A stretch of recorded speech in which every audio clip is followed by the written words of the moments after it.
More now on that developing situation in Libya. Middle East correspondent Ben Knight is in Zazas on the coast of Libya and he joins us now. Ben, thanks so much for joining us this morning. We're seeing some extraordinary scenes there at Colonel Gaddafi's compound in Tripoli. Well, yeah, and obviously totally unexpected scenes compared to what we saw yesterday. It was a situation where the Gaddafi regime was very much fighting back. You had Moamar Gaddafi's son out there on the streets saying, "I'm here, the counter-attack is on and we're going to win."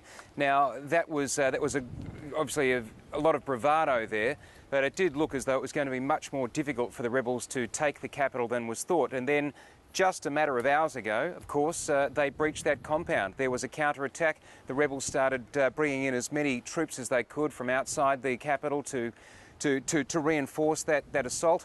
And indeed, then they were inside there, and it was remarkable to watch what was going on. I mean, so many times you saw Colonel Gaddafi standing at his window in front of that giant statue of a fist holding an American fighter plane, and there they were, the rebels hanging off it, and then all of a sudden they were in Gaddafi's house itself.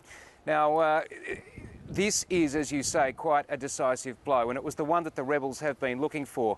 It's not as decisive as it could have been if they had found Moamar Gaddafi himself, but it seems very unlikely that he's there. Now, when the Gaddafi regime was first kicked out of Benghazi, and we're going back 6 months here, and the people stormed into that compound, that Gaddafi compound, it very quickly became clear that it was a labyrinth, that underneath the ground there were a network of tunnels and prisons and all sorts of things. And this was in a compound that Moamar Gaddafi only used very, very rarely. So this, his main compound inside his capital, Tripoli, you would only imagine is even more of a network of underground bunkers and tunnels. So it's feasible that he may still be there, but it seems very unlikely.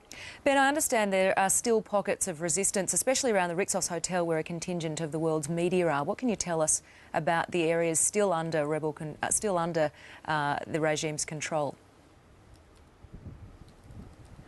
Well, I would say inside Tripoli that they may not remain that way for very much longer. I mean, if the rebels have taken over that compound, then they will. That's obviously a great big momentum boost for them, a great big morale boost, and they will start to exert their control over that city. Reports we're getting suggest that the pro-Gaddafi troops have been pushed outside of the city, and that the road, some of the northern roads in that part of the country, are now the rebels have lost control of those. So, obviously, a very, very fluid situation. If the last of the Gaddafi loyalists have been pushed out of the capital, they have to go somewhere. The question is, are they going to continue the fight? There's been no sign so far of, obviously, Moamar Gaddafi, but nor his son, Saif al-Islam Gaddafi, who had effectively taken over the counter-attack, taken over the battle against the rebels. So no sign of him. Is he out there? Are the pro-Gaddafi forces out there regrouping? Are they going to come back for another assault?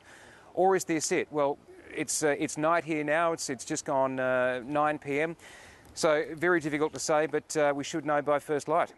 Ben, in his bravado-loaded appearance at the Rixos Hotel, Saif al-Islam claimed that his family, his father and the whole family, in fact, were still in the capital. How much stock, if any, by now is being put in those claims?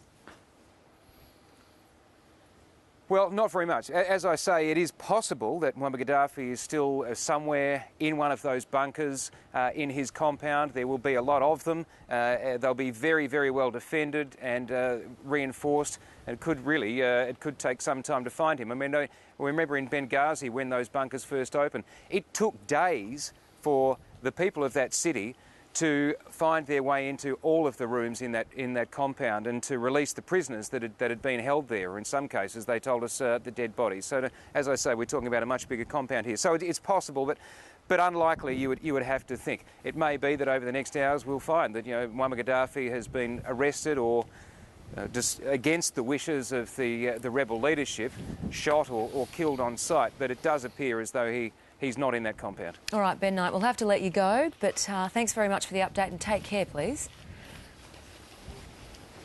Thanks, Tam.